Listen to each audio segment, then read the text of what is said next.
What was that you were saying? Trouser it. Any shots. Well, welcome to Fallout Podcast, episode 63. And sometimes they say your thumbprints are on the paintwork. It's a futile fall showdown, all 525 songs, all having it out, all that stuff.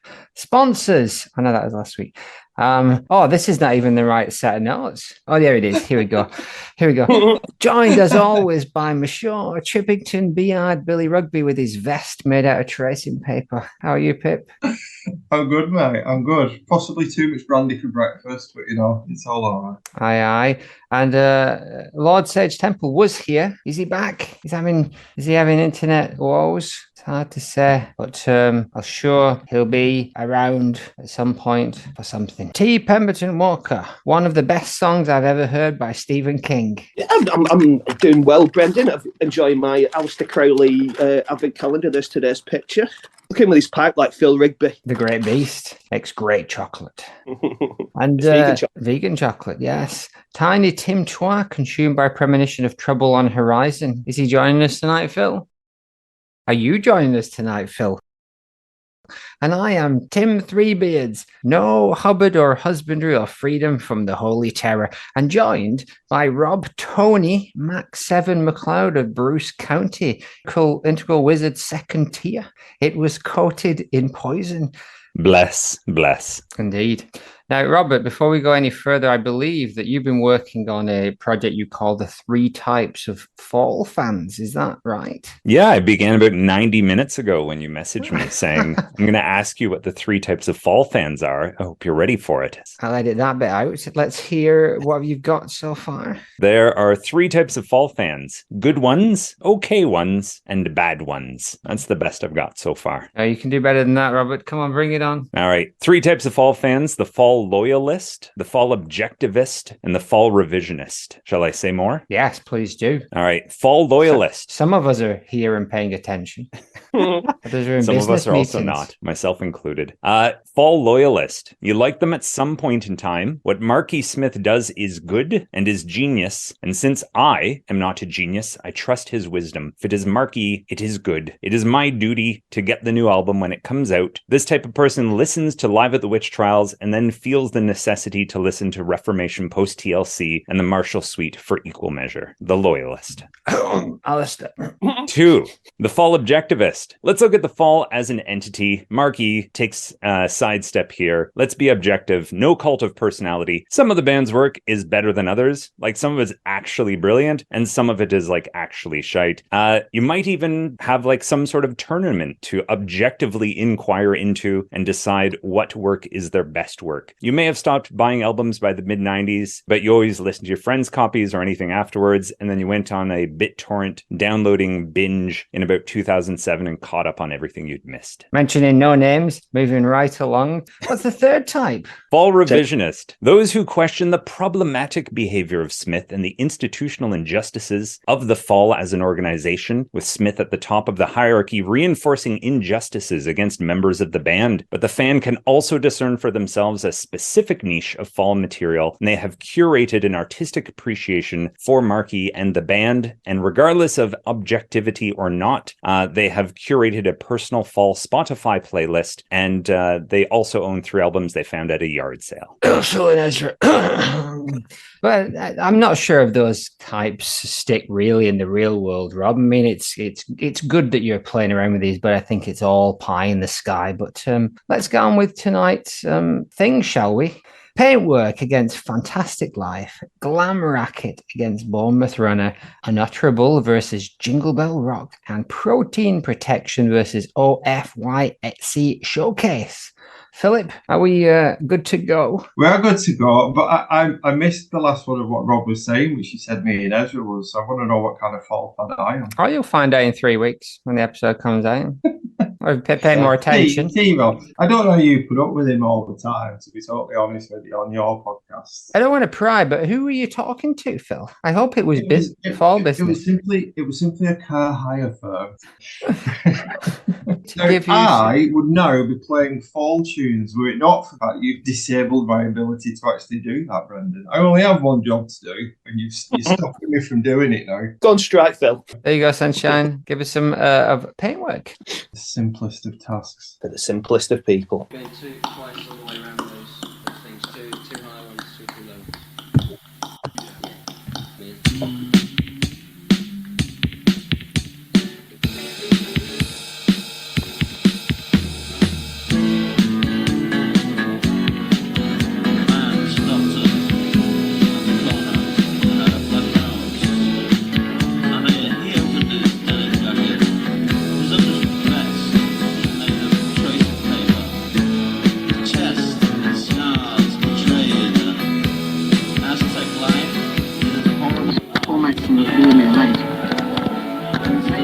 Stars were no good for making fast moving flame. Then giant stars first.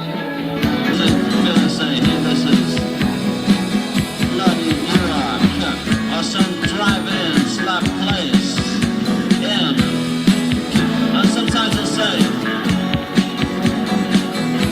your thumbprints are on the paintwork. Or sometimes I say, hey, you're messing up the paintwork.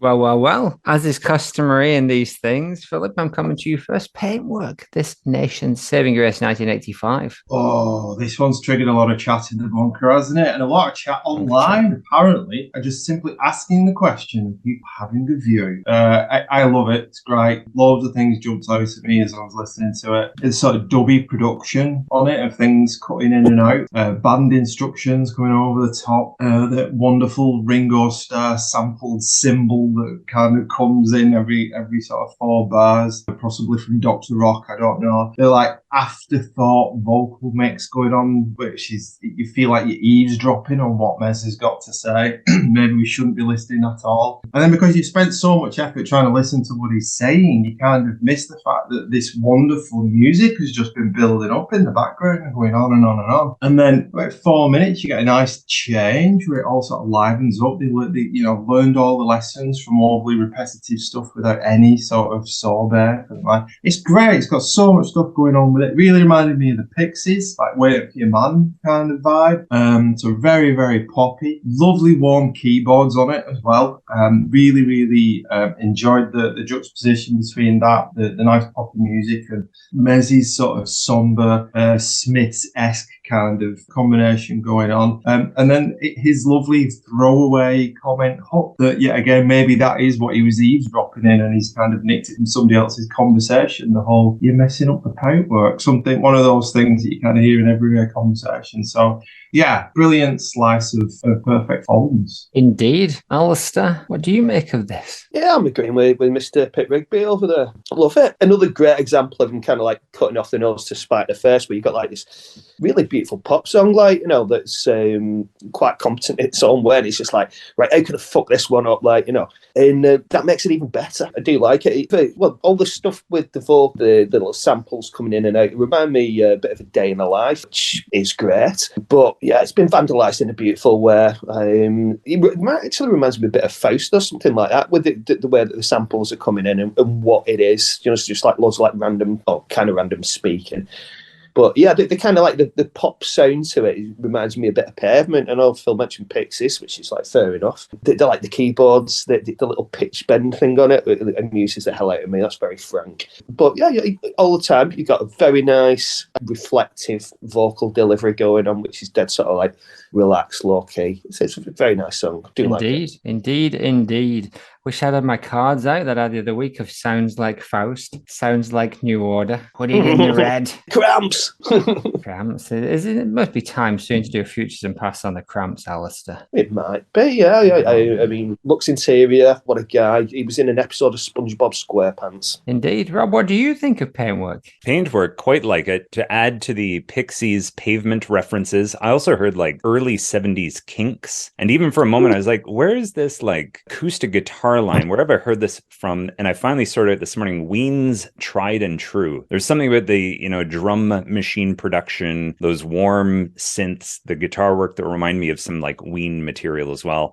For me, just to try and say things that haven't been said already, I highly agree with Philip Rigby and Alistair on these things. Oddly enough, for this song, Paintwork, and what's coming up next, Fantastic Life, I made 2 lists, and I feel these songs check all the boxes on these separate lists. I'll get to my Fantastic Life songwriting list in a moment, but as far as the fall production goes, this ticks all the boxes for me. It sounds like there's multiple versions of the song. Like the song starts off with that kind of like sounds like it's been recorded on someone's secondhand ghetto blaster type of a thing, and then it blends into a more studio version. And then I think it was Phil mentioned that like later on in the song, there's this kind of bridge that just sounds like it was recorded in a different studio with like a completely different mix of stuff. So box ticked for mixing versions. It's got the tape restart effect, which we've heard a few times across, I think, every album at some point, where you think the song started and then there's and then like another version starts thing. Box ticked. Background noises, background audio from like apparently a 1985 news broadcast that was just randomly taken. So box ticked. Egregious sound effects. Like I just love how, 3/4 of the way through, they just start turning up the reverb and delays on everything. Love that. And then just the idea of repetition of a theme. Like aside from that little bit of the bridge that pops in once or twice there, it's just that same riff over and over again, that Ringo Starr electronic ride cymbal kicking in. I just love how the absurdity of it over the course of the song builds. So production wise, things I like about The Fall, every box ticked. This is a 10 out of 10. Love this one. Ooh la la, he's called it.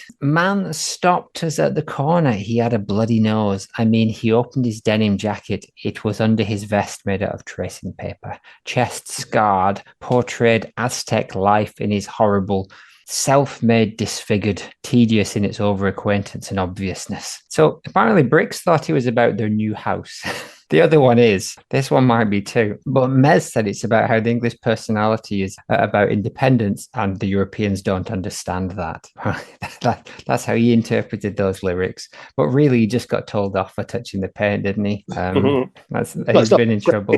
Not Brexit precog then. What does Tim think of Paintwork? Well, Tim thinks this: a heartfelt tribute to marital bliss. Never been sure exactly where this sits with regards to intent, but the results are marvellous. Everything about it is pretty much perfect. The varieties of recorded sound assembled together expertly with just the right amount of stuffing, falling out to unmistakably be a F.A.L.L.O.U.T.P.O.D.C.A.S.T. The layers and layers of effects and affect create a masterpiece. Just when you think it can't get better, Bricks' ethereal vocals haunt the last minute, create a perfect capstone. Stunning. Indeed. And Ezra, how about Paintwork? Is it a early classic? Oh, it's an absolute masterpiece. I mean, it's a strange song in that it's so kind of low key, but it worms its way straight into your affections. This just glorious kind of like guitar sound with a great chorus. It feels to me like they basically invented pavement with this song, if they hadn't already done it before. Which they probably had, but here they completely, the die is cast. And it's such a strange song. It starts off with some kind of weird dream sequence where Mark meets somebody with Mayan glyphs tattooed onto his chest, which presumably are keeping him trapped in some kind of Mayan slave, cosmic slave scenario. And then he wakes up and starts talking about having sausages and liver. And to me, it's a fucking national anthem, and it should be a national anthem. And for anybody who cares or doesn't care about the collective hallucination that is a nation, this is the song that you should be going for. And to me, it just sums up everything about England somehow, whilst saying not very much at all. And it's fucking beautiful. It's a great song. Quite literally this nation's saving grace. Quite indeed. Clicks when it comes on, gentle like a TV theme tune, hummable acoustic riff. Is the bass acoustic as well in this early part, or is it just mixed low? And then he drops his dictaphone on the floor and records over a section of the tape. So apparently that's what happened. He took Simon Panpipe Rogers' tape home to sing on it or to have an idea of it, dropped the dictaphone on the floor and recorded over a section of it with a open university thing about black holes. And then they just used it. They just ran with it. It was something like Simon Rogers was like, Pembroke has done it. Half done in my bedroom, marked the cassette away. He had it in his little dictaphone recorder and sat on it, made a big hole in the middle of the track. But John Leckie was like, what we'll do is put the cassette on the 24 track and just play along with it with a bit that Mark's rubbed out. So they just kind of overdubbed on top of the empty bit. Which is beautiful, and just any other band would just do it again. Mumbling Mez here. Is there anything earlier than this that is this quiet and mumbly? I don't think there is. I think this is the beginning of that whole kind of strand of Mez that they explored a lot more in the Boosh years. It does get meaty about 2 minutes in with some nice simple organ runs. Such a unique tune. Nice backing vocals towards the end. I agree with Tim. It's absolutely beautiful. One of my top ones, which makes this decision so tricky this evening. Brendan, if I may, I'm coming from Belgium. That's where I'm broadcasting from today. It's the duty of every Belgian to mention this. There's been a lot of talk about the history of pavement. As every Belgian knows, pavement invented in 1870 by Belgian chemist Edwin J. de Schmidt. Pavement. Hooray! Well done, Schmidt. The plot thickens, but this is a fall podcast, so I'd like you to keep the rest of your opinions to yourself. Thank you, Robert. Let's move on to the next track it's up against, which is Fantastic Life, a B-side from 1981.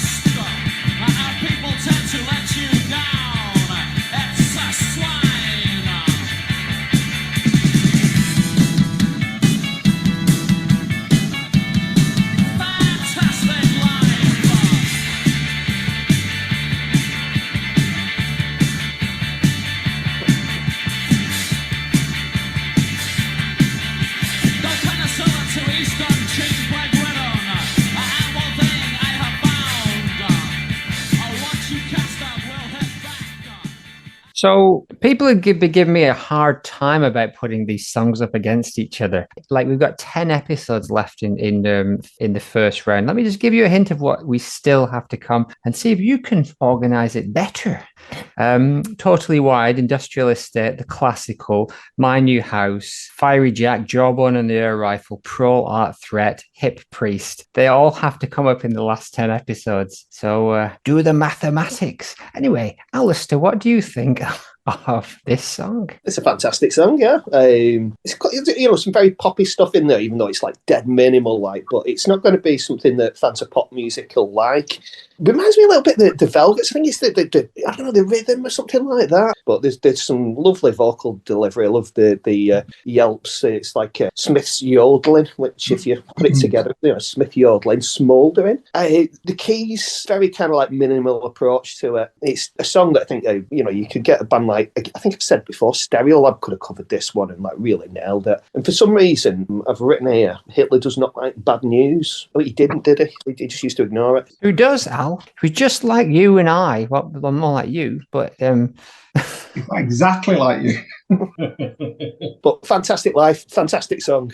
Brilliant. And Ezra, what do you make of this one? Yeah, it's an absolute stormer. Sizzling keys, sizzling kind of motoric rock straight down in there. And it's another one of these which is a well-worn kind of lyrical motif from Mr. Smith, which would be references to life. But I've never felt better in my life, the finest days of my life, and many, many, many, many more. And so, he's ploughing that furrow, and it's fucking brilliant, this song. It really is. I don't know it as well as Paintwork, but it just gets straight in there, just keeps on driving all the fucking way. Great stuff. Indeed. It was a B-side to Lie Dream of Casino Soul, which was Dragnet era. First song they did with two drummers, apparently. First song they recorded with Hanley and Burns on both both playing drums. He gets straight in that. Yeah, I think what you're saying, Alec, anything where that the keys and the kind of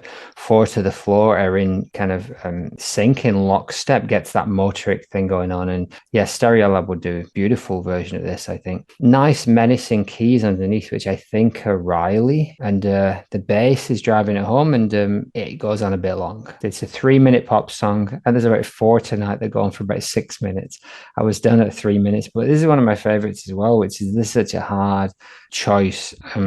Fantastic Lies, an old school pal in a bar urinal. He used to push pills in Electric Circus. His dad pushed pills to Guy Burgess. Dole penicillin to the Eastern Ching plague ridden.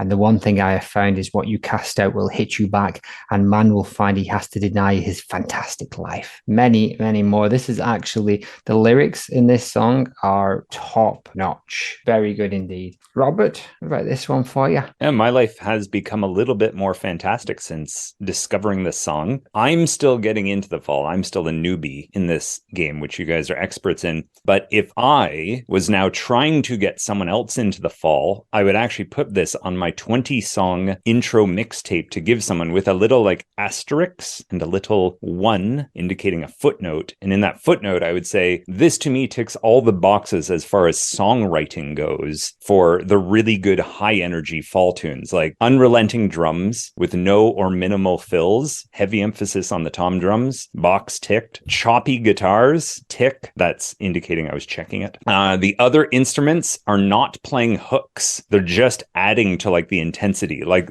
I couldn't hum or whistle or sing what the keyboards are doing or the guitars. They're just there to like add that intensity. Very animated vocals on this one. Love the voice cracking, all those things. And with lyrics that I can't quite follow, but I assume it's because I'm an idiot. So like box ticked, I like that as far as songwriting goes. Simple chorus.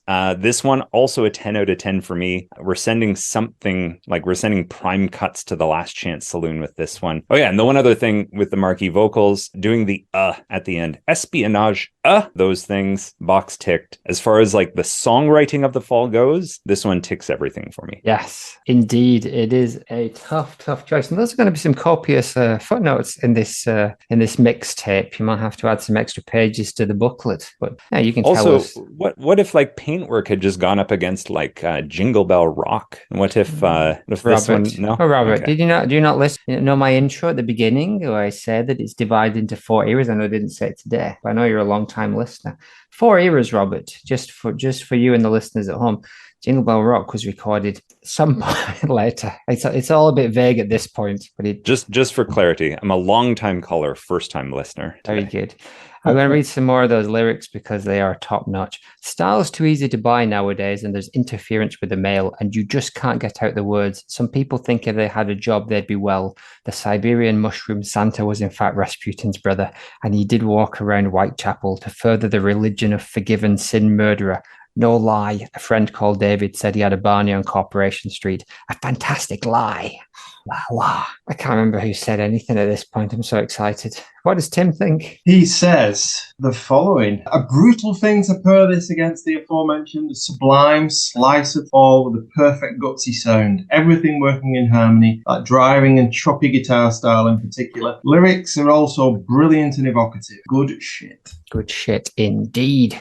And Philip, yourself. So the clip the link that you sent us when we were listening to this had the Slates cover on it. So I'm assuming these were the sessions running up to the recording of Slates. Which I just they didn't put a foot wrong. They just don't put a foot wrong during this period. That Slates is possibly, I was saying to myself last night, it's possibly one of the greatest slices of English music ever captured on vinyl. It's absolutely incredible testament to a very talented bunch of musicians. I think everything. It could be the best ever 10-inch. It could. Ever. And I don't really have much more to add to it. I think everybody's nailed it, really. This is a very, very difficult choice to make. So far, everything that's come up on Slate has gone through Middlemass and Oval Lover, Fit and Work Again, Slate, Leave the Capital. There's only Prolart Threat left. And Which the will stuff.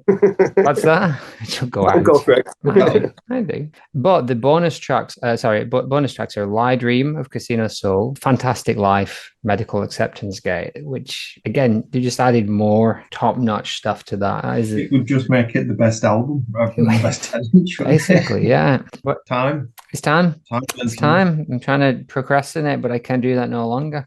Alistair, which way are you going? I'm going to vote for Beautiful Vandalism and go with Paintwork. Okay. It's a tough one, though. A very tough one. Tough indeed. Which way is Tim gone? That's an excellent question. He has he's given Paintwork 45 and he's given Fantastic Life 33.3. Okay, nice. Those numbers probably have some significance to some people. I think Not to me. But Paintwork gets 2 points. Ezra? Well, I did bring my staple gun, and I put exactly 4 staples in it today because that's how I feel. But I'm going to go for Fantastic Life. Nice. Throwing it out there, giving it a glimmer of hope. Philip? I'm with you, Asman. I think it's Fantastic Life just edges it for me, yeah. Indeed. I think it's got a sense of energy the other one doesn't have, so it's and the words I think are a bit better, so I'm going to edge with that. Oh, I'm going with Paintwork because I think it is unique, especially in that era. I don't think it sounds like anything else they did in that first decade. I think it's beautiful, but yeah, it is hard. Fantastic Life it's a shame. It's a crying shame. Robert, taking it to the fingers or you're driving it home? It is a difficult one to choose, but at the end of the day, mark my vote in acrylic and watercolors. I'm going Paintwork. All right, the done deal, done, dirty and done. And I'll give you that £5 later, an unconnected incident. And let's go to phase 2 of this operation. Glam Racket off the Infotainment Scan, 1993.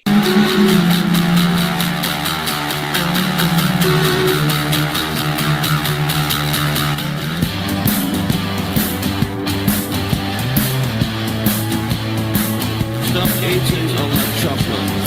Eat salad instead. In fact, you're a half-wit. You're from somewhere or other. Why don't you bug off back to Saladin in Ireland? Glam Racket. Glam Racket. Don't try to cheat me. I'm fragile. You hang around with camel crews and shell suits. You lecture on sweets. You read Viz comic.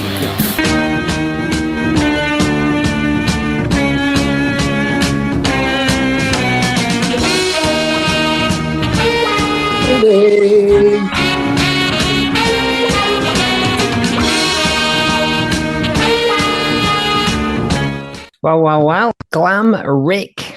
Ezra, what do you make of Glam Rick? What a racket, eh? What a fucking treat. It's absolutely hilarious. It's like Marky Smith at the top of his total non sequitur. What did you just say to me? Are you trying to insult me here? Or precisely what is the aim of some of these barbs? We really don't know. Steve Hanley reckons it's all about him because he ate a whole chocolate bar. Marky Smith gave him a chocolate bar and he ate it all, and then Marky Smith comes back and he's like, "Where's my chocolate?" He's like, "Oh, I've eaten it." And what a terrible thing. What a terrible man he was, supporting the Fall for all those decades and snaffling up all those chocolate bars. But yeah, some of the stuff he comes out with, where are we? Yeah, so of course, stop eating the chocolate. You hang around with camera crews in shell suits. You read Viz Comic, which, Viz Comic has always been pretty funny as far as I'm concerned. You've got celluloid in your jeans, Dad. You've cut my income by 1/3. You were working on a video project and you never put your hand in your pocket. You're one of my favorite. You're one of the best songs I've ever heard by Stephen King. It's just beyond hilarious. And then the icing, well, maybe I should say the cherry on top of the cake, is that he doesn't say glam racket once in the song. And it seems like he's saying glam Rick. It's theorized on the annotated fall that he's actually saying glam Rick, but then that would sound like Rick, but he's actually saying glam Rick because you can. That sounds like a Lovecraft monster. Yeah. So what a fucking great treat of a tune this is, and there's a lot more to it as well, like the Gary Glitter stealing and many other things. But I'll leave it at that for now. Indeed, it is. I just assumed, we talked to Rob about it, I assumed that Rick was just some stage manager who'd pissed him off, who happened to wear like a particularly wide collar one day or something, and that was enough to set Smith off. But apparently it's just a bunch of aphorisms that he put over the top of this glam tune. But Robert, what do you make of glam Rick? Yeah, well, to go to the Gary Glitter for a second, as someone who's just reading through Renegade right now, I know Marky Smith mentions that one of the best gigs he ever went to was a Gary Glitter show, and he understands that with all the controversy, we've moved on from him, but that it's a shame because the guy's got a lot of great music. And clearly, I think it's obvious that the glam rock, the glam drums are coming through on this one. For me, I'm always a set list nerd. Played 83 times from 1992 to 97. So I'm curious if any of you saw them during that phase. And to me, it's clear that the band likes this song if they're playing it so much. I imagine it would come across really well live. I also tried to find a few live versions, and my apologies for my ignorance not knowing who would have been in the band during these times. There wasn't a year on the recording I heard, but a few of them had female vocals with no Marky Smith singing. And I almost wondered if this was his little like take a break, wander off stage, get a drink, coming back on, crowd's all hyped. It's been a lively tune. I think the song, to me, there's a lot of pieces working, and it's the one that grew on me the most. But for such a like raucous, almost stadium rock leaning song, I found the recording of it a little bit flat myself, but the live versions seem to come across a lot more. So like it, it's growing on me. It has the instant energy, feels like it could be used in a car advertisement, possibly if the vocals weren't up so loud. I like it, but the recording, I felt there was just a little bit of glitter, for lack of a better word, missing from the final recording. And Robert, being a North American, you probably don't know what going to the Gary Glitter means. I do not. I assume it means going to a Gary Glitter concert. The Gary exact move on before that we get ourselves cancelled. Alistair, what do you make of glam racket? Well, Rob was saying, I don't know if any of you saw it fall around about this era, and it did in Liverpool. I've got absolutely no idea what they played, cannot remember a bloody song. But what I do remember is Mr. Smith had some very, very shiny shoes on, which was very nice, you know.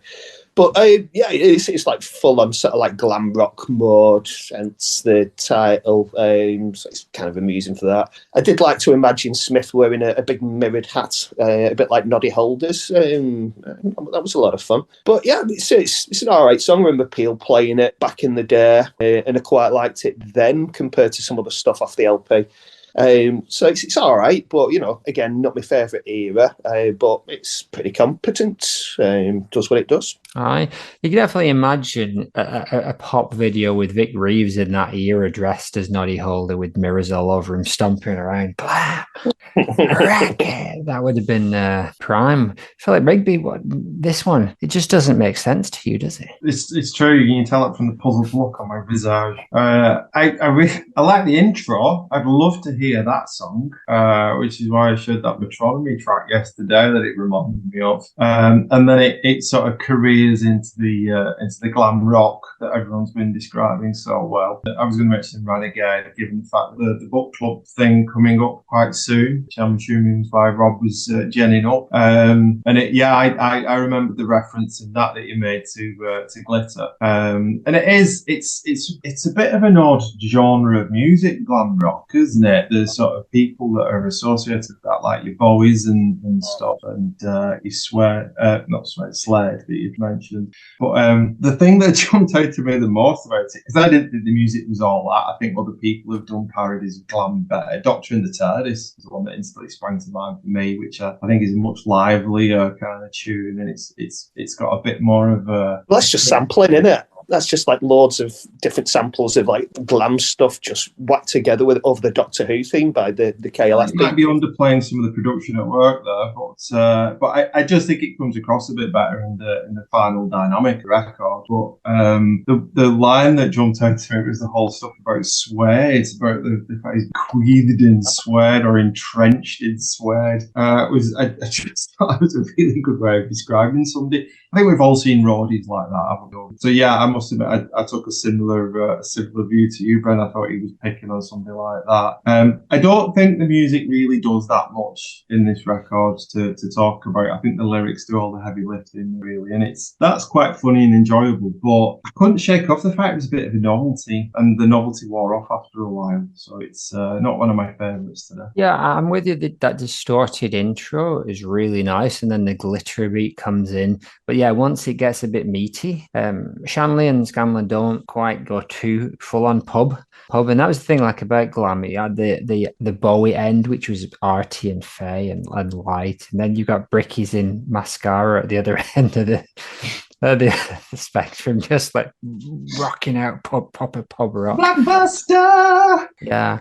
But what else can you do with that beat? Once you start playing it, I don't think the boys had any options, to be honest, once Funky Size started playing it. And it does give more credence to the idea of the Infotainment Scan being somewhat of a 70s concept album, where he's protesting about hating nostalgia, and yet every single song talks about spangles and has glam rock beats in it. But yeah, stop eating all that chocolate salad. Instead, in fact, you're a half-wit. Just no pause between the abuse.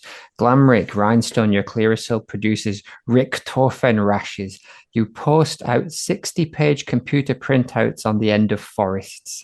He talked about Sting making this book about how we should save forests that was like printed on high gloss paper and stuff like that. And I'm going to take the opportunity, because Anthony did Fall have dug deep on this about Suede, because the suggestion is, that was when Suede were at their biggest, and they were essentially thought maybe they were having a dig at Smith has said no, he knew Brett Anderson for some while, and he said the first time I met Brett, he keeled over on the floor.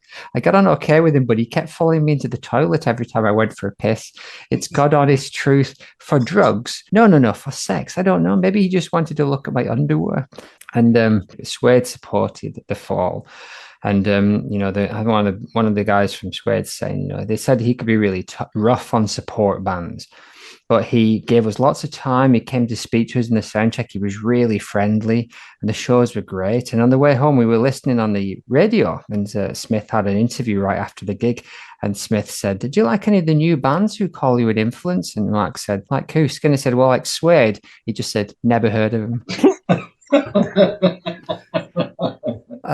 That reminds me of an interview Brett Anderson did with NME, where he said he was bisexual, but he'd never had a homosexual experience. Yes. Maybe that's what he was there for. Exactly. But I mean, Suede some great stuff, but not in the same league, maybe, as the Mighty Fall. That first album's a gem. I do like that. Yeah, great voice and all that good stuff. But what does Tim think of this one? So he has good stompy and Slade-ish funny lyrics, but maybe not the most essential thing I've ever heard. Seems a bit like an old man moaning about irrelevant things, decorated by the occasional wonderful bon mots, accompanied by some pretty tame and standard accompaniment. I like it and wouldn't skip it. Praise indeed. Well, it is up against Bournemouth Runner from Ben Sinister 1986. Once again, the curse of Ben Sinister means that none of us know what this song sounds like. So remind us.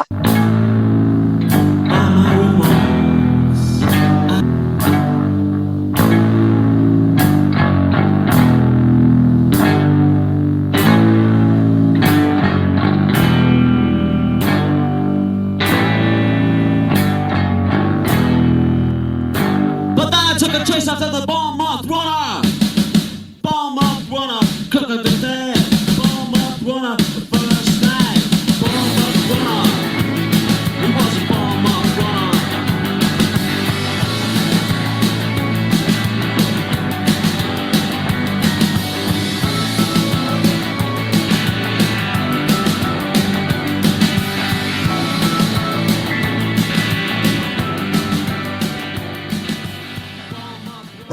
why, Robert? Bournemouth Runner. What you got for us? I thought you were going to steal my thunder and explain the story of this being a song inspired by a fan trying to steal the backdrop from Bournemouth gig in 1985. They managed to get out of the venue, then security got the dude and then beat him to a bloody pulp by the sounds of it before recovering it. So for me, I was just even trying to imagine this playing out of like someone during the gig stealing the backdrop and like getting out of there. And for me, I could only just picture like some kind of like or Curb Your Enthusiasm type moment where like everyone's watching like, is that guy, is he trying to take the backdrop? Because like backdrops are not an easy thing to run away with. And I just imagine this kind of like awkward, clumsy, arms full of the thing. Like you're not going to take the time to like properly roll it and like put it under your arm and then like get out. So I'm just imagining this very delayed scene of like, is this part of the show? Is that guy supposed to be taking the thing? And then like security, like, all right, I guess, yeah, this guy's clearly just taking the thing. And apparently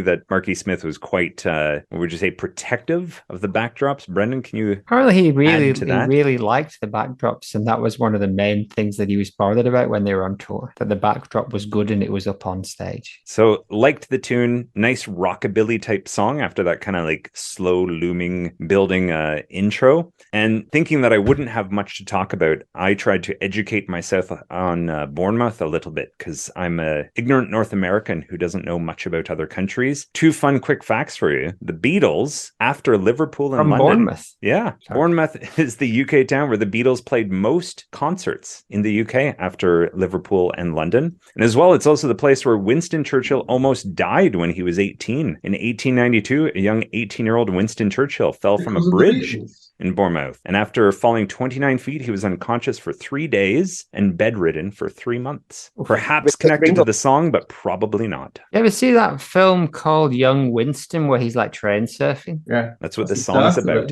Yeah.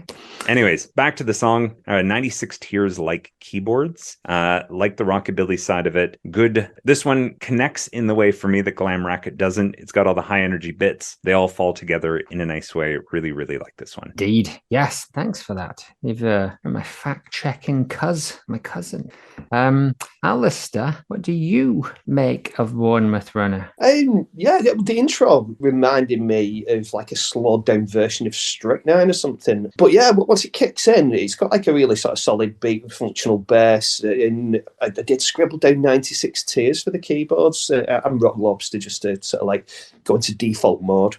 But the jammed out bit at the end's dead good, dead groovy. Don't know great about the lyrics, but I do like the song. Indeed. Brilliant. Philip, what about this one? Well, I had a reference for the keyboards, but it wasn't 96 Tears. It reminded me of, I can't remember who was on about it the other day, but about him asking Clint Boone to join the Fall at some point. Really reminded me of Spiral Carpets, this. Once it kicks in, it just had that poppy sort of Hammond organ vibe about it all. I hear the 96 Tears thing now, you've said it, and I hear the Strychnine thing actually with Ali. I totally agree with that. Again, it's another one of these false start type songs, isn't it? Where they start off with this doomy sort of Joy Division-esque kind of intro, and then it's all a big blind, and they just do a handbrake turn and go into this kind of crazy little 60s psychedelia pop song about this crazy story that Rob set out before. I really like it. And I really like how it loosens up right halfway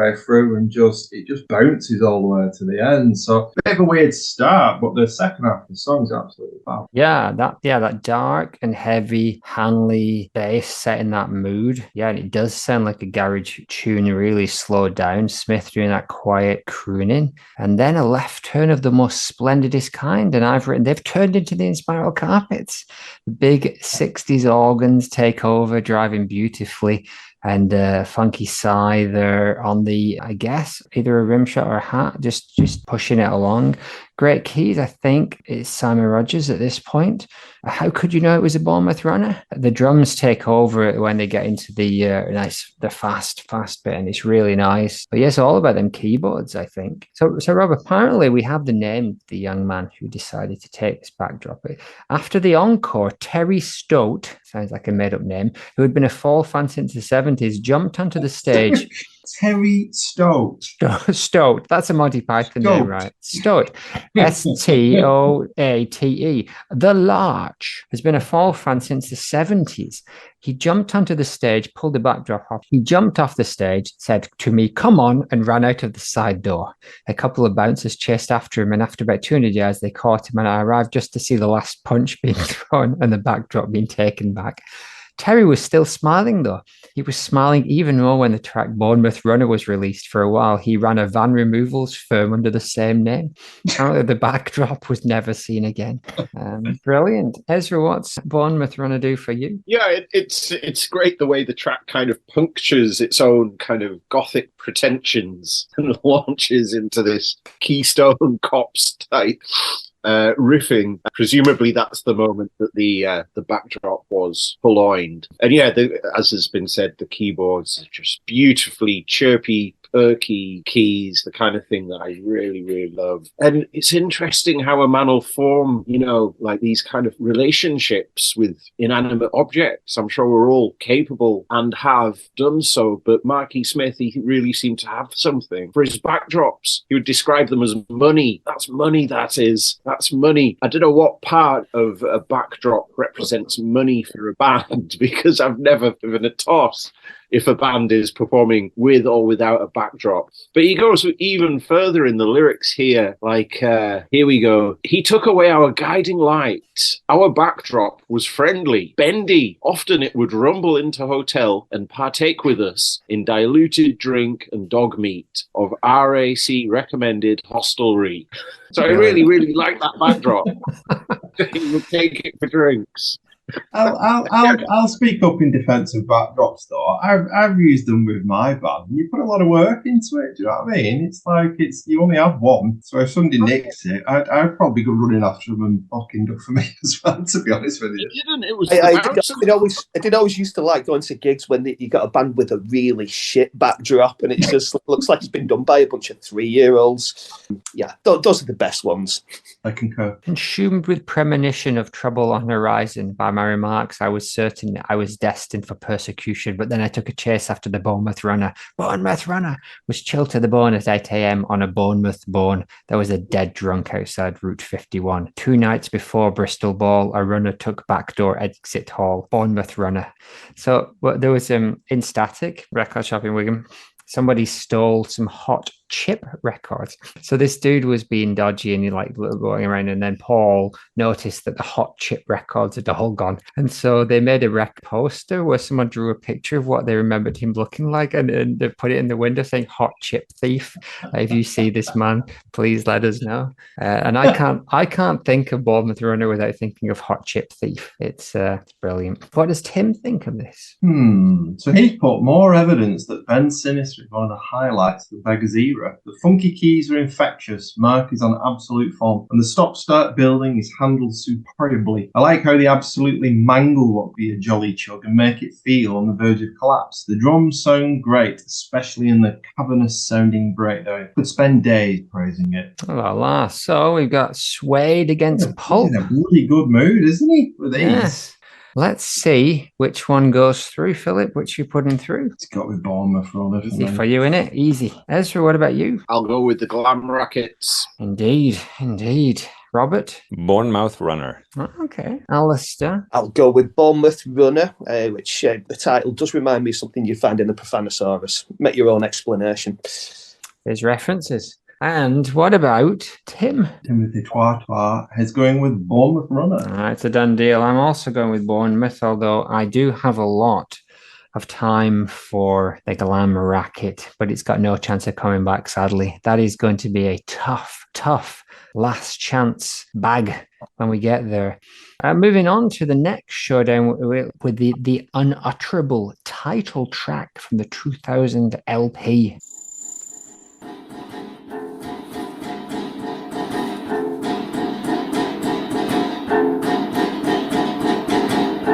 Listen on a player sound. This dirt sprung technique, horrible. This the breath of air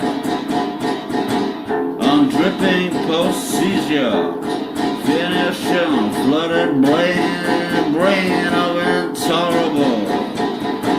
Yes, the rank posturings and insights of the unutterable.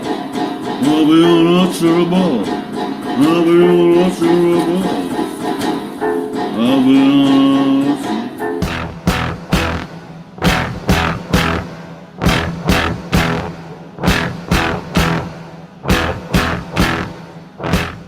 Ezra, over to you. Excuse me. Yeah, it sounds like one of the members of the group had a very resonant bed frame, which they then put into service to create an Einstürzende Neubauten troll track with some pretty good gonking going on there. And yeah, Marky Smith sounds like he could have been on the right end or the wrong end of a bottle of whiskey with unutterable. And it's very pleasant. I mean, apart from the incredibly unpleasant shrieking noise that starts the song, the rest of it is pleasant. Indeed. I stood here and saw before me the unutterable, the unthinkable gulf that yawns profound between two worlds, the world of matter and the world of spirit. Philip, unutterable 2000. Yeah, it's. I was trying to start off a debate about Baps and Dans following the outro track, but it seems that Ezra's already coined a new word of gonking. So I'm gonna stick with the gonks, and I like the gonks. I think the gonks are good. Good gonking. I think the words suitable, and I also think that I love his croony voice. I can't hear enough of Mez crooning. As soon as he switches on the Elvis dimension, I'm all for it. So yeah, I enjoy it. Crooning, that's an interesting way to describe what we've just heard. Did you think that's how my mother would describe that if she heard Marky Smith? Oh, he's like that Elvis. He's just like that Elvis. I was thinking more Bing Crosby, but you know, it's Pat not Boone. like that. Brendan, are you listening to Dean Martin in there? Is that a Dean Martin LP? Dash road technique. That's some fine crooning in there. Anyway, Alistair, what do you make of Unutterable 2000? I've been amused by the references to gonks, which reminded me of a film called The Gonks Go Beat. I don't know if you've ever seen that one, Brendan. No, but it sounds like it's on some list somewhere. It sits on the video cassette. One of your foreign movies. It's like one of those films where they get like Tommy Trinder or somebody like that in it, like, you know, but it's sort of a swinging 60s gonks film. Yeah, Who's Tommy Trinder? It's nearly as good as Day of the Lepus, which is the one about giant rabbits with No, I've seen that one. Yeah, that's bonkers. I've seen that one. Star Trek, DeForest Kelly in it. Yeah. But who's Tommy Trinder? He's Tommy Trinder. Yeah. Oh God, but which planet have you been living on? You lucky people. Aye, but yeah, Unutterable. It's a long one, coming in at 1 minute and 7 seconds. The noise, the rhythms, like it sounds really like this really shit steel drum that I've got, which is fantastic. I love the sort of just making it sound crappy for the sake of it. But yeah, it's quite entertaining. I don't mind this one. It does remind me a little bit of Purple Visit, you know, but like it's kind of a later version of it and a bit more stripped down. Indeed. Tommy Trinder, it was more or less the southern George Formby. He was their lad. Oh, like a rubbish era. George Formby. Yeah, like a rubbish George Formby, essentially. What does Tim think of the Unutterable? He's got no time for this at all. Good shit. A bit of filthy experimentation to contrast the well-polished and shiny LP. Has atmosphere and guts and bags of personality and doesn't stick around longer than it should. He's not feeling well weak, is he? He's really... I would never... around and see him, make sure he's all right. Yeah. He'll be staring at the wood chip. He'll be, my head's in bits. I will never understand that young man. Clanking guitar being hit with drumstick, maybe, and other things also being hit. An intro of sorts, not unlike the outro. So let's stick it halfway on side 2 of the album. The non-appliance sound, the dead Durchsprung technique horrible, the breath of Nick on dripping post-seizure, Venetian floated brain of intolerable, the rank posturings and post-durings insights of the unutterable. Madness. It's bonkers. What does anyone else think that I haven't asked you? What do you think of the Unutterable 2000? Bless you, Brennan. Just to check the definition, unutterable. I was thinking it was something that'd be difficult to say, but in fact, it's the description too great or awful to describe. And I wrote in my notes after first listening, is this worth being the title track of an album? And I answered my own question by saying, yes, I really like this. I really enjoy this. I love Ezra's description of the bed springs. I love how each of us are trying to figure out what was making those percussive sounds in the background. I was wondering if it's like a muffled piano hitting on the low ends. Yeah, drumstick on a guitar, cello, something like that. To me, this is the perfect length for what it was. Just an atmospheric Mooze Boosh palette cleanser type of a tune within the flow of the album. I love just, the whiskey slurred vocals creating the kind of effect, playing with the words. And for me, just his like slurring of unutterable at the end is the thing that makes this stand out as like, oh yeah, that's its little charm here. So me, quite enjoy this one. Indeed. And Moose Boosh Gonking till of the episode, surely. For me, gonking, don't know much about, but I do know donks. And this might be a good song to put a donk on it. Yes, very good. Well done. It goes gonk, gonk, gonk, donk. So there is actually a donk on it. Nice. And I hear that donk very popular in Kincardine out there in Ontario. Bruce Strictly County. Because of me attempting to import it, yes. Very good. It is up Doing the work of the Lord. It is up against Jingle Bell Rock from the Peel session in the year of our Lord 1994. Jingle bell, jingle bell, jingle bell rock. Jingle bells time, jingle bell time. Laughing and dancing, jingle bell square. And the frosty air. They are walking with M&S bags. Doing the jingle bell. The jingle bell, that's the jingle bell. That's the jingle bell rock. Jingle bell, jingle bell, jingle bell rock. Jingle bells chime, jingle bell rap. Let's sing your head down in jingle bell style. With the jungle style.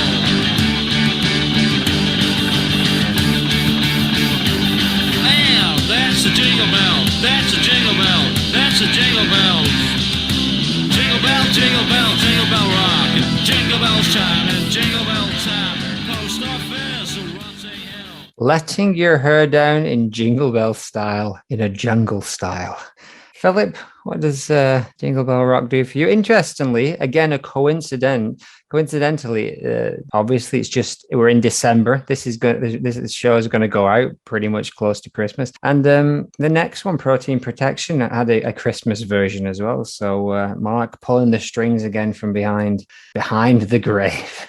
What do you make of Jingle Bell Rock? It's good fun, isn't it? It's noisy, it's funny, guitars, got a great sort of studio tone for this type of poppy song. Got a bit of a noisy wash over the top of it all, very stumpy. Mezzy's in playful moods, all for the better. What's not to like, really, about this? It's just, of all the Christmas tunes you could get forced to hear over the festive period, I think this is perhaps one of the better. It's a great version. It's nice. It's fun. I would have liked it to have been in the red a bit more, but other than that, I think it's delightful. And what does Tim think? I'll let you know. He says, shit.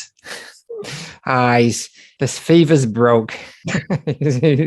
back to the ice cold reality. I'll tell you someone who won't think it's shit. Ezra, what do you think of this? Yeah, I mean, it's interesting again that Marky Smith seemed to have such a boner for Christmas. I wonder if he bought his backdrop a Christmas present every year. I would hope so. Yeah, it's good, but it ain't no Xmas with Simon. True. Yeah. So, fair enough, fair play. Yeah, it's fun, it's bouncy, doesn't outstay its welcome, but it's not Xmas with Simon. No, we are going to, when we do our Christmas party in a couple of weeks' time, I'm thinking of ranking the Christmas songs. So we'll see how those 5 or 6 go head to head. I can't remember if it was this song or the Protein Christmas one, but there was a comment underneath on the YouTube video that said, Mez really had a Dickensian love of Christmas, didn't he? Yes, Dickensian indeed. What about Rob McLeod? What does he think? Yeah, quite liked this one. I think more enjoyed the idea of trying to imagine what the session looked like where they were trying to make this arrangement. Like my initial note said almost and occasionally contains the melody of the song Jingle Bells. Like it's there, but just not enough to make it very fallish. Some nice minor keyed chords thrown in there for good measure, toying around with the words a little bit. Quite like it. Having read Renegade, interesting that Mark does touch on his love of Christmas, which for me, in my growing conception of the man, didn't quite match with what I thought he'd be into. But I quite liked what he said. He said, I must admit, I don't like Christmas in England because everywhere closes down for 3 weeks. It's disgusting. You can't get any bread or milk. Christmas is more of a family time where families can beat each other up. So there seems to be some kind of bizarre abusive nostalgia thrown in there. And nice that he brings the more playful, upbeat side of himself to this one. Quite enjoy it as a listen, especially at this time of year. Apparently, I think it's on the Annotated Fall. So they were in the do the Peel session. They decided to do some Christmas songs. They didn't know how Jingle Bell Rock actually went, so Hanley had to go out and get a copy of it. And he found one. He brought it back, but it was the Chet Atkins instrumental version. So they got an idea of the tune, but Mez, other than the title, didn't know any of the words. So that's why he made them up. And I think he did a sterling job walking with M&S bags. Friday night Oxford Street, it does capture that spirit of Christmas. Actually, I think he does kind of nail it. I remember one Christmas where me and Phil were kicking a lamppost for an hour after we'd had one too many shandies. That's Christmas for us in Wigan. We had a good time. We did. Alistair. Lamppost abuse at Christmas. And at Christmas as well, you bastards. If I remember rightly, they were covered in snow and kicking them made all the snow fall off and we were shouting, "It's snowing Christmas!" Yeah, I mean, there was a reason. It was justified. It wasn't just abusive, it was aesthetic. All right, okay. That makes it all fine then. I won't report you to social services. We were 28 years old. In your youth. But yeah, Jingle Bell Rock. We kind of covered it last year, didn't we, at some point? But the cover is fantastic, isn't it? Smith in his like full-on gurning face with a little doggy on his lap, dressed as Father Christmas. A lovely image. But yeah, it's a fairly functional cover. Bit of a novelty. I don't mind it. It's all right. Aye. Well, it's coming down to a vote, Alistair. I don't need to ask you which way you're going, because I know, but which way are you going? I'm going to put a donk on it and go for the Unutterable. Indeed. It's not a cover. It's not a cover. How do you know? Are you sure it's not some kind of bizarre Steve Reich tribute that you haven't been told about? That's it. I mean, my ignorance was exposed last week, wasn't it? Again. That's what the Bobbies told me. Phil, which way are you going? I don't mind the old Jingle Bells. I don't mind the old Jingle Bells, but I'm gonna have to go with the Unutterable, I think. Aye, as am I. Robert? 'Tis the season for the unutterable to destroy this festive throwaway. The Unutterable. Aye. Ezra? I'm sticking with voting against my better instincts and interests, and I'm going to vote for Jingle Bell Rock. Good man. What about Tim? I don't think we need to even ask. I think it may have gone for Unutterable. His one-word review sandwich. Moving on. Well, up next is Protein Protection from the Real New Fall LP, formerly Country on the Click, 2004.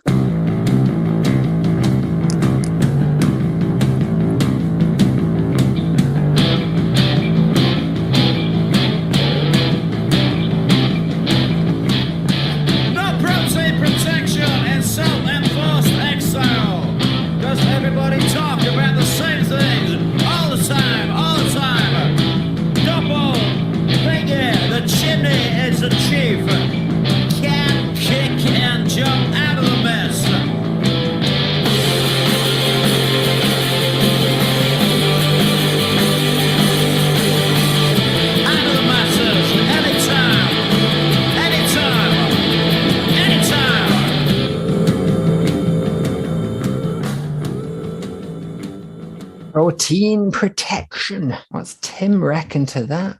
More good shit, Brendan. You are spoiling us. The run of Mike's Love Protein and Recovery Kit is one of my favourite runs of songs on a F.A.L.L.O.U.T.P.O.D.C.A.S.T record. This is oozing atmosphere and sounds unlike anything else they did, in my opinion. Backing vocals and tribalist drumming, scuzzy overdrive, and hit priest bark just fill me with joy. Yes, and he has a real soft spot for this era. Country on the Click, Heads Roll, which I actually do too. I got back well into the fall during that era, so those two records listen to a lot. It seems like maybe you chaps, it's a bit of a blind spot for you. I bet you can't even tell me the lineup of the band on Country on the Click. Mackie Smith. Smith was there. Your fingers, you just stretching your fingers there, Phil? Just cracking your knuckles. No, I was actually searching for a different song that it only just reminded me of when it started there. Because I must admit, I did the little bit of a write-off on this thinking, it's just Protein Christmas again, isn't it? It's just another version. What the hell's Brendan doing putting this on again? Twice, a doubler, a swapsy that we perhaps could have had a different tune for. But the more I listen to it, the more I realise that this is very different. Actually, than the Christmas tune. And I love that Protein Christmas song. I think it's fantastic. But this is very different, and it just stood out to me then how much like it sounds like shellac when it starts. I was trying to remember the tune off Dog and Pony Show. That it's virtually the same. The start off it. Is it the Admiral maybe? I don't know. Or Bosch's Dick maybe. It might be one of those two. It's exactly the same riff. It's a really heavy tune. This is definitely going on the Metal E. Smith compilation that I'm putting together. And I think the words are really good. It's been a standout show today for lyrics. And again, this is really, really top draw. It really reminded me of some of the Wyndham Lewis stuff we were talking about the other day, the sort of the politics of the masses and all that kind of thing that he's weaving into it. Doesn't have the same tricks that they pull on the Protein Christmas thing. Has different kinds of atmosphere tricks and pulls a very different atmosphere off. What I wrote off originally as being a bit more of a demo of that song is actually just a very different course that they take. And I really, really love this. I think it grew on me probably more than any other tunes. So yeah, double thumbs up, awesome. Indeed. I'll put you out of your misery. The lineup was Trafford, Milner, Pritchard, collectively later to be known as the TLCs. They only I'm just impressed you're not reading that off anything. You just knew that off the top of your head. I just knew it. It did. Jim Watts was there for a couple of albums, and then this is the only album of three. Jim Watts, who did Jim's The Fall. He was there for Are You a Missing Winner and The Fix. They did some of this, The Fix. But the reason why I went back and had a look and checked who's on it, because I think these two gives us a really nice way to compare those two fairly similar bands, the Heads Roll era and the Lads at the end. Because Protein Protection against O.F.Y.C. Showcase, they both plow a similar kind of path, but treat it really quite differently, even though this is a very heavy riffage and drummage. But it's got a little bit of cheek in it. It's not totally lump, and it doesn't just like slam in and just kind of grind into the ground. It's got a little bit of cheeky riffage, and Mez is energized. Doesn't outstay its welcome, unlike a couple of others that I could name. I like those backing vocals. And yeah, I think it's different enough from Protein Christmas. But yeah, I mean, they're clearly based on the same track. And that break where the chords ring out is very reminiscent of the Stooges, but great use of it, apparently. No Protein Protection in Self-Enforced Exile. The chimney is the chief. No Hubbard or husbandry or freedom of the holy terror. You know it smell a good batter in a Billy backhand way. Come on. What does Ezra think of Protein Protection? Yeah, it's a proper good one, isn't it? I mean, yeah, like the rest of you, I was like, or maybe more accurately, like Philip, I was like, wait a minute, we've done this. But I guess we haven't. And I didn't have the chance to go back to Protein Christmas to try and pass the differences. It's a great track. It's very, very heavy. Maybe it's a bit of the Crow from Shellac, do you think? Yeah. And one of my favorite little lines, all the time, doppel thingy, which I thought was cracking. So yeah, all good, all good. Yeah, Ezra's nailed it. Can I play a little bit of the Crow? Right ahead of you.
Identical.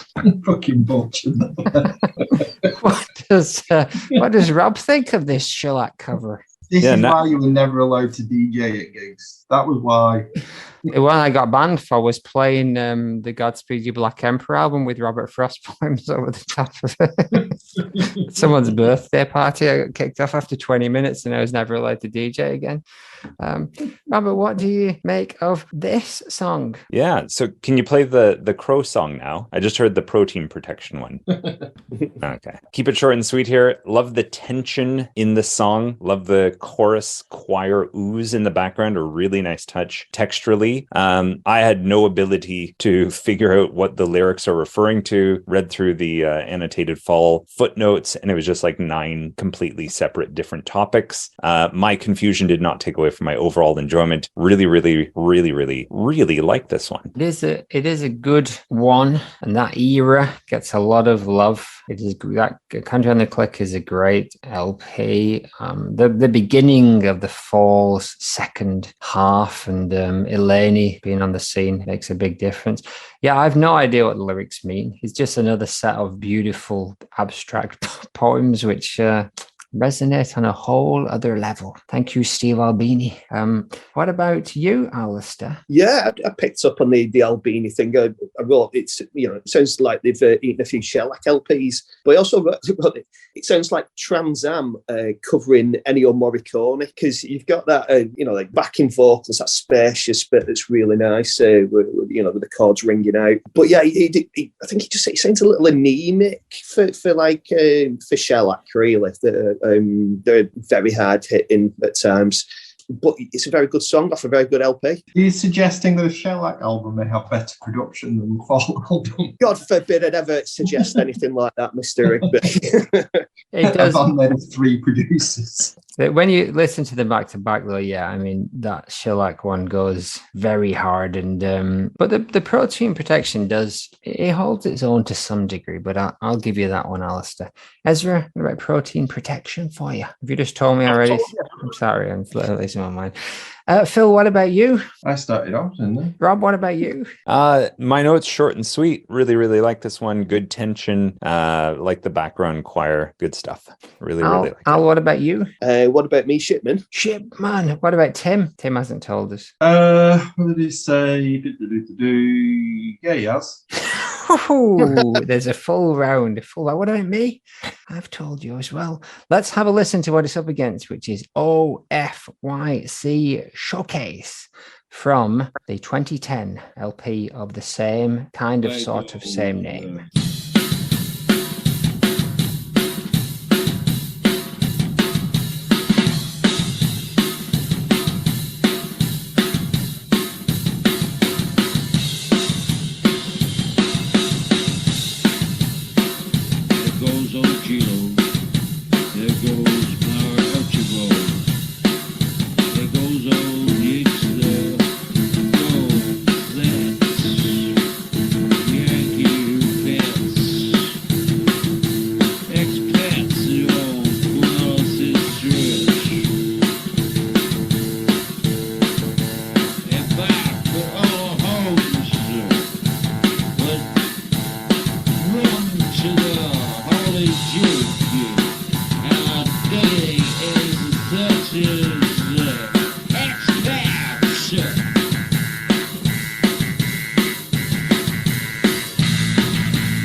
bit West Side Story, isn't it?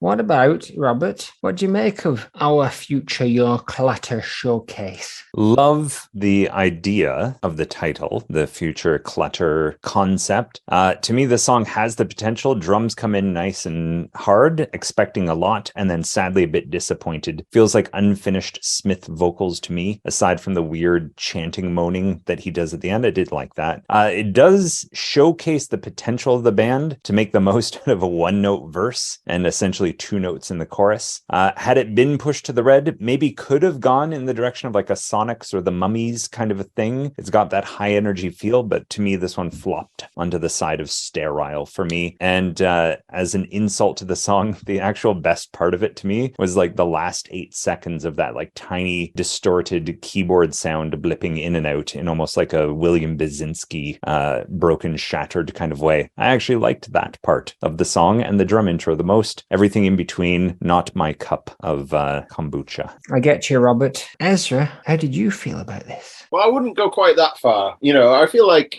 this album has really gotten some pretty short shrift. And I think it's an album that is quite likely, I haven't listened to it yet because I'm saving myself for the time that we'll discuss the album as a whole on the podcast. I think it's probably one of the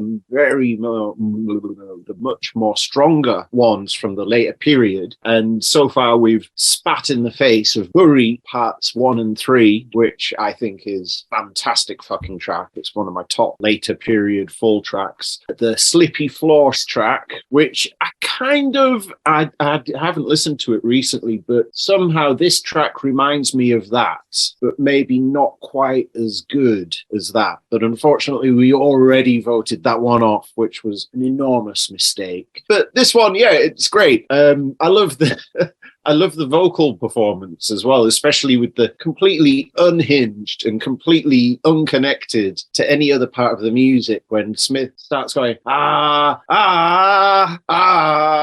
which is just some next level old fuck yodeling. So, yeah, and I think it's very good. Yes. One of the things about this LP, and we are coming to it next week, Ezra, is no, that's not true. We're doing the next set next week, but it just misses out on that. Yeah, Barry, we kicked out. Cowboy George, we let through last week. Weather Report, we got through, I think. Funnel of Love got booted off, and a couple of others. But one thing for me, this sounds like about 4 or 5 of the songs on the album are all cut from very similar cloth. Chino, Slippy Floor, Hot Cake, Mexico Wax Solvent, and this one, a bit of a hard time kind of telling them apart. And yeah, I like the tight snares. Love me a tight snare. I love that filtered keys coming in. I think Eleni, I think that was good. I was still on board at that point. Joins the stomp, maybe, but once again, Peter Greenway, I feel bad sometimes because he does some great stuff, but a lot of these tunes, it's almost like they bring them in one by one. You are the weakest link. Goodbye. But it's unfair though, because it's like the drums and the bass can just play standard, fairly generic stuff and get away with it, and it'd be okay because the guitars and vocals are supposed to do something creative and original. That's the unfairness of the pop rock paradigm. And but Greenway does not bring it on this one, sadly. I just wish there was some of that deftness, some of that wiriness. Like I said about the last one, the Protein, it had a bit of cheeky riffage, and you can imagine Scanlon in his heyday playing some really gnarly, wiry stuff over the top of this, and it being awesome. And so, yeah, I feel like it's a decent garage stomp along, but it's a bit short on ideas and it's a bit lumping. That's again why I was saying compare the Protein Protection to this. Protein Protection still has a bit of a whiff of the pub, but it's got something about it. This is proper back room, 3:30 a.m. rock along, which maybe that's some people's pumpkin soup and mashed potatoes, but it ain't mine. Philip? Okay, so I don't disagree with anything that's been said so far. I do like the fact there's some whammy bar on this, though, which is, I don't think I've heard much of that going on in the whole back catalogue. So that is one positive, I guess, for the old Greenway. I think it starts off well. I was reminded actually of a bit of like techno-y type, maybe even like what's it called, Scratching and Rolling, is it, or Scratching off that homework album, like the funk. It's got that sort of techno-y kind of filtered vibe at the start of it. Rolling and scratching. Rolling and scratching, that's it, yeah. Thank you. I quite like that. In fact, anything that Elaine's got fingers on really generally is good, isn't it? But it does, I think I wrote in my notes something along the lines of it's of the better end of the pub rock whiff, whereas, you know, they've done a lot worse than this. So I wouldn't be put in a bad mood by this. It played it live. But at the same time, it's there's not much to scratch into, I don't think. What about you, Alistair? Do you disagree strongly with that statement? I weren't really listening. So nice one. Probably for the best. That's why it works so well.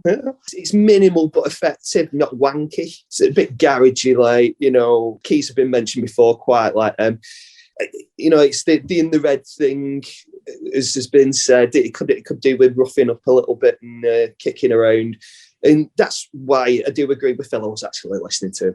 I was only joking. That live, it'd probably be better, like, because you get that raw kind of sound to it. And like with Protein Protection, I think the thing that makes that kind of interesting is the fact they get into like a 4/3 timing, which I don't think the F.A.L.L.O.U.T.P.O.D.C.A.S.T do that often, really. But it gives it that extra sort of like dynamic. So when you kind of like change to the next rhythm, you can feel the difference.